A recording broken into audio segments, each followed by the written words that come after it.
ప్రస్తుతం మనతో పాటు ప్రముఖ ఆధ్యాత్మికవేత్త ఆస్ట్రాలజర్ బ్రహ్మశ్రీ సుభాష్ శర్మ గారు మనతో ఉన్నారు. గురువు గారితో మాట్లాడేద్దాం. నమస్కారం గురుగారు. శ్రీమాత్రేనమండి.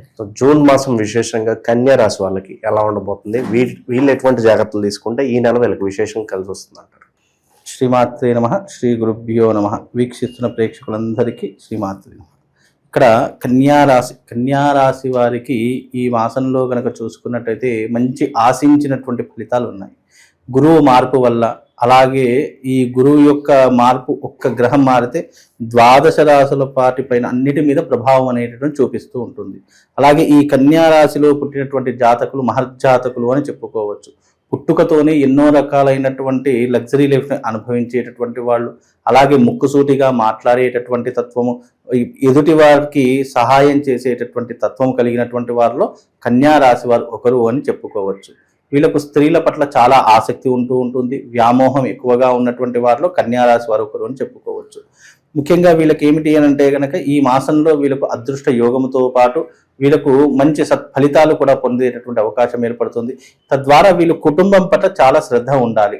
అలాగే వీళ్లకు ముఖ్యంగా ఆర్థిక పరంగా కావచ్చు, ధనపరంగా కావచ్చు, వృత్తి వ్యాపార పరంగా కావచ్చు, మంచి లాభాలు అందుకునేటటువంటి అవకాశం ఏర్పడుతూ ఉంటుంది. ఫైనాన్షియల్గా ఉన్నటువంటి ఇబ్బందులన్నీ కూడా క్లియర్ అయిపోతూ ఉంటాయి. వ్యాపార పరంగా మళ్ళీ పై స్థాయికి వెళ్ళేటటువంటి లక్షణాలు ఏర్పడుతూ ఉంటాయి. తద్వారా వీళ్లకు మంచి ఆశించినటువంటి ఫలితాలు అనేటటువంటివి ఉంటూ ఉంటాయి. ఎందుకంటే కన్యా రాశి వారికి 11వ స్థానంలో గురు సంచారము, అలాగే 7వ స్థానంలో శని సంచారం. 7వ స్థానంలో శని సంచారం వల్ల వీళ్ళకు ఉన్నటువంటి ఇబ్బందులు ఏమిటి అంటే ఒక్క ఫ్యామిలీ పరంగా కావచ్చు, కుటుంబ పరంగా కావచ్చు, చిన్న చిన్న ఇబ్బందులు అయితే వచ్చేటటువంటి అవకాశం ఉంటుంది. జీవితం పట్ల ఏకాగ్రత, శ్రద్ధ అనుభవించడము, అందులోనూ వీళ్లకు మంచి సత్ప్రవర్తన కలగడము, ఈ మాసంలో వీళ్లకు లగ్జరీ లైఫ్ని అనుభవించేటటువంటి యోగం రావడము, విలువైనటువంటి వస్తువులు, అలాగే విలువైనటువంటి ఆభరణాలు తీసుకునేటటువంటి అవకాశాలు కూడా వీళ్ళ జాతకంలో ఈ మాసంలో ఏర్పడుతూ ఉంటాయి. కొత్త వ్యాపారాలు ప్రారంభించడం, కొత్త పెట్టుబడులు పెట్టడం, ఇన్వెస్ట్మెంట్లు పెట్టడం, ఇలాంటివన్నీ కూడా చేసేటటువంటి పరిస్థితులు ఈ మాసంలో వీళ్ళకి ఏర్పడతాయండి. శత్రువుల పరిస్థితి ఏంటి గురుగారు? ఈ నరఘోష, నరదిష్టాలకు ఇంపాక్ట్ ఎంతవరకు ఉంటుంది? ముఖ్యంగా కన్యా రాశి వారికి శత్రుపీడ కావచ్చు, లేదు అంటే నరఘోష కావచ్చు, ఇవి విపరీతంగా ఉంటూ ఉంటాయి. తద్వారా వీళ్ళకి ఏమిటి అని అంటే గనక వీళ్ళు దీనివల్ల కాస్త ఇబ్బందులు పడేటటువంటి పరిస్థితులు కూడా ఏర్పడుతూ ఉంటాయి. కాబట్టి ఈ నరఘోష, నరపీడ అనేటటువంటిది కొంతవరకు వీళ్ళు రక్షణ కవచాన్ని ఏర్పరచుకోవాలి. ముఖ్యంగా నారసింహస్వామి వారి యొక్క ఆలయానికి వెళ్ళడం కావచ్చు, లేదా దగ్గరలో ఉన్నటువంటి నృసింహస్వామి దేవాలయాన్ని దర్శించుకునేటటువంటి ప్రయత్నం కావచ్చు, ఇలాంటివి చేస్తే కనుక కొంతవరకు ఉపశమనం కలిగేటటువంటి అవకాశం ఏర్పడుతూ ఉంటుంది. తద్వారా వీళ్ళకు మానసికంగా కావచ్చు, శారీరకంగా కావచ్చు, నెగిటివ్ ఎనర్జీ దూరం అయిపోతూ ఉంటుంది. అందులో నెగిటివ్ ఎనర్జీ ఉన్నటువంటి వారు భగళాముఖి తంత్ర సాధన చేసుకోవడం వల్ల దాని ద్వారా నెగిటివ్ కోర్టు సమస్యలు కావచ్చు, పోలీస్ స్టేషన్ వ్యవహారాదులు కావచ్చు, న్యాయపరమైనటువంటి ఇబ్బందులు కావచ్చు, నరఘోష, నరపీడ, శత్రుపీడ, ఇవన్నిటి నుంచి కూడా బయటపడడానికి భగళాముఖి యాగం అనేటటువంటి వీళ్ళ జీవితంలో చాలా ఉపయోగపడేటటువంటి యాగం. ఈ యొక్క యాగాన్ని గనక వీరు నిర్వహించుకుంటే తప్పకుండా శుభ ఫలితాలు, మంచి యోగాలు కలిగేటటువంటి అవకాశం ఏర్పడుతుందండి. అలాగే వీళ్ళు జీవితంలో స్థిరపడడానికి లేదా ప్రమోషన్ సాధించడానికి గవర్నమెంట్ రంగంలో ఉన్నటువంటి వారు కావచ్చు, ప్రైవేట్ రంగంలో ఉన్నటువంటి వారు కావచ్చు, వీళ్ళు అనుకున్నది సాధించడానికి రాజశ్యామలా తంత్రయాగం చాలా ఉపయోగం.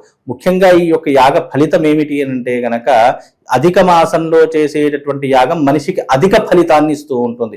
మామూలు రోజుల్లో చేసేదానికి ఎంత చేస్తే అంతే ఫలితము, కానీ అధిక మాసంలో చేస్తే అధికస్య అధిక ఫలమని శాస్త్రము. కనుక రాజశ్యామల అమ్మవారి యొక్క యాగం ఎవరు చేసుకోవాలంటే విద్య, జ్ఞానము, మోక్షము, రాజకీయము, నాటక రంగము, చలనచిత్ర రంగంలో విజయం సాధించడానికి ఈ యొక్క రాజశ్యామల అమ్మవారి యొక్క యాగం చేసుకోవచ్చు. అలాగే శత్రు బాధలు, అలాగే నరఘోష, నరపీడ, కోర్టు సమస్యలు, పోలీస్ స్టేషన్ వ్యవహారాదులు, న్యాయపరమైనటువంటి ఇబ్బందులు, భూ వివాదాలు, ఇలాంటివి ఉన్నటువంటి వాళ్ళు ఎవరైతే ఉన్నారో, అప్పుల బాధలు, అనారోగ్య సమస్యలు, ఇలాంటివి ఎవరికైతే ఉంటాయంటే భగళాముఖి తంత్ర యాగం చేసుకొని చాలా విషయం. ఈ 2 యాగాలు ఏకకాలంలో పౌర్ణమి రోజున 31వ తారీఖు రోజున నిర్వహిస్తున్నాం. కాబట్టి ఇలాంటి యాగంలో పాల్గొనడం వల్ల మీకు ఇలాంటి ఇబ్బందులన్నీ కూడా తొలగిపోవడానికి ఈ యాగం ఉపయోగపడుతుంది. కాబట్టి తప్పకుండా పాల్గొనే ప్రయత్నం చేసుకోండి. గురుగారు, జూన్ నెల ప్రత్యేకంగా విద్యార్థులకి అంటే స్కూల్స్ కావచ్చు, కాలేజెస్ కావచ్చు, మళ్ళీ ఓపెన్ అవుతూ ఉంటాయి. అడ్మిషన్స్ సీజన్ అని చెప్పుకోవచ్చు మనకి. అవునండి. మరి సంవత్సరం అంతా విద్యార్థులకు అద్భుతంగా కలిసి రావాలంటే స్టూడెంట్స్ కోసం ప్రత్యేకంగా ఒక మంచి రెమెడీ అన్న తెలియచేయండి. విద్యార్థులకు కావాల్సింది ఏంటి? జ్ఞానము, అలాగే తెలివితేటలు, విద్యా అర్హత, అలాగే విద్యకు అధినాయకులు సరస్వతి అని చెప్తూ ఉంటాము. అయితే ముఖ్యంగా ఈ సంవత్సరం విద్యా సంస్థలకు చాలా తీరనటువంటి నష్టం ఏర్పడుతూ ఉంటుంది. కాబట్టి విద్యా సంస్థలు చేసుకోవాల్సినటువంటిది ఏంటంటే, ఎవరి విద్యా సంస్థలు అయితే ఉన్నాయో ఆ విద్యా సంస్థలో ఉన్న ప్రతి ఒక్కరూ తమ విద్యా సంస్థలో రాజశ్యామల యాగం చేయించుకోవాలి. రాజశ్యామల యాగం అనేటటువంటిది ఎంత గొప్పనైనటువంటిది అంటే, ఆ తల్లిని ఆశ్రయించిన, ఆ తల్లిని నమ్మిన మనకిచ్చేటటువంటి జ్ఞానాలు ఏంటి అంటే గనక చదువు, జ్ఞాపక శక్తి, అలాగే మంచి అర్హత, అలాగే మంచి జ్ఞానాన్ని ఇచ్చేటటువంటి తల్లిగా విరాజిల్లుతుంది. మీరు ఎప్పుడైనా గమనించండి, ముక్కోటి దేవతల్లో అమ్మవార్లకు ఇద్దరికే వీణలు ఉంటాయి. ఒకటి సరస్వతి అమ్మవారి చేతిలో ఒక వీణ ఉంటుంది, రెండవది రాజశ్యామల అమ్మవారి చేతిలో వీణ ఉంటుంది. అంటే సరస్వతీదేవి అమ్మవారికి మరొక అవతారమే రాజశ్యామలాదేవి. ఈ తల్లి మంత్రినిగా పనిచేసేటటువంటి తల్లి. అంటే ఈ లలిత అమ్మవారికి మంత్రినిగా, శ్రీచక్రంలో సంచరించేటటువంటి అధిష్టాన దేవతగా, కదంబ వనవాసిని అని పేరు పెట్టేటటువంటి తల్లి ఈ యొక్క అమ్మవారు.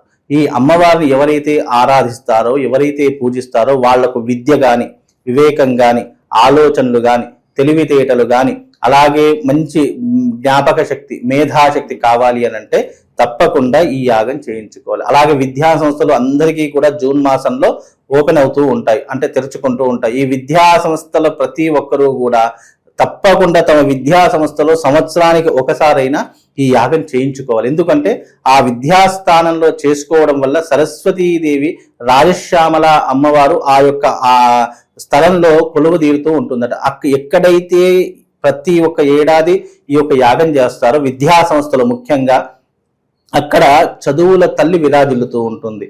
అంటే ఆ యొక్క సంస్థకు కావచ్చు, ఆ యొక్క స్కూళ్ళకు కావచ్చు, కాలేజెస్కు కావచ్చు, విపరీతమైనటువంటి పేరు ప్రఖ్యాతలు తీసుకొచ్చి పెడుతూ ఉంటుంది. అంటే ఈ అమ్మవారిని విజయ దేవత అని కూడా పిలుస్తారు. అంటే విజయానికి ప్రతీకగా కూడా ఈ తల్లిని పిలుస్తారు. కాబట్టి విద్యా సంస్థలు ఎవరైనా సరే మీరు ప్రతి ఏడాది, ఎందుకంటే ప్రతి ఏడాది కొత్త అడ్మిషన్స్ కావాలి, అలాగే వాళ్ళ వ్యాపారం చాలా అద్భుతంగా నడవాలి. విద్యా సంస్థలు అంటే వ్యాపారాలు అయిపోయాయి కాబట్టి వాళ్ళ యొక్క వ్యాపారాలు నడవాలి అని అంటే గనక విద్యార్థులు ఆకర్షితులు అవ్వాలి. అంటే చాలా మంది ఇప్పుడు విద్యా సంస్థలో చేర్పించే తల్లిదండ్రులు ఏం చేస్తారంటే 100 స్కూళ్ళు చూస్తారు, లేదా 100 కాలేజెస్ చూస్తారు, కానీ ఒకటే కాలేజీలో వేయాలి, ఒకటే స్కూల్లో వేయాలి. మరి ఆ ఒక్క స్కూల్కే ఎందుకు అంత ప్రాధాన్యత వస్తుంది అని అంటే కనుక ఆకర్షణ శక్తి. కాబట్టి విద్యా సంస్థలకు ఆకర్షణ శక్తి కావాలంటే తప్పకుండా రాజశ్యామల తంత్రయాగం చేయించుకోవడం వల్ల ఆ యొక్క సంస్థలకు విశేషమైనటువంటి ప్రజాదరణ కలుగుతూ ఉంటుంది. అందుకే గతంలో కేసీఆర్ గారు కూడా రాజశ్యామల యాగం చేయించారు ఆకర్షణ శక్తి గురించి. అలాంటి ఆకర్షణ శక్తి నైపుణ్యాన్ని ఇచ్చేటటువంటి తల్లే రాజశ్యామల అమ్మవారు. కాబట్టి విద్యకు అధినాయకులు కూడా అమ్మవారే అవుతుంది. కాబట్టి ఈ యొక్క యాగం చేయించుకుంటే విశేషమైనటువంటి పుణ్య ఫలితం కలగడంతో పాటు మీరు అన్నట్టుగా ఆ విద్యా సంస్థలు మంచి పేరు ప్రఖ్యాతలను గడిస్తూ ఉంటాయి, మంచి అందుబాటులో ఉండేటటువంటి పరిస్థితులు ఏర్పరచుకుంటాయి, గొప్ప స్థాయికి వెళ్ళేటటువంటి అవకాశం కూడా ఆ విద్యా సంస్థలకు ఏర్పడుతుంది. ఆ విద్యా సంస్థలో చదువుకున్న విద్యార్థులకు కూడా మంచి ప్రయోజనాలు కలుగుతాయి. అక్కడికి అడుగు పెట్టగానే మానసిక స్థితి కావచ్చు, మానసిక ప్రశాంతత కావచ్చు, అన్నీ కూడా సమపాలనలో ఉండేటటువంటి అద్భుతమైనటువంటి రెమెడీ ఈ యొక్క రెమెడీ. కాబట్టి ఇది చేసుకోవడం వల్ల విశేషమైనటువంటి ప్రజాదరణతో పాటు ఆకర్షణ శక్తితో పాటు విద్యార్థులకు బుద్ధి, జ్ఞానము, వివేకము అన్ని కూడా కలుగుతాయండి. మంచి విశ్లేషణ అందించారు, ధన్యవాదాలు.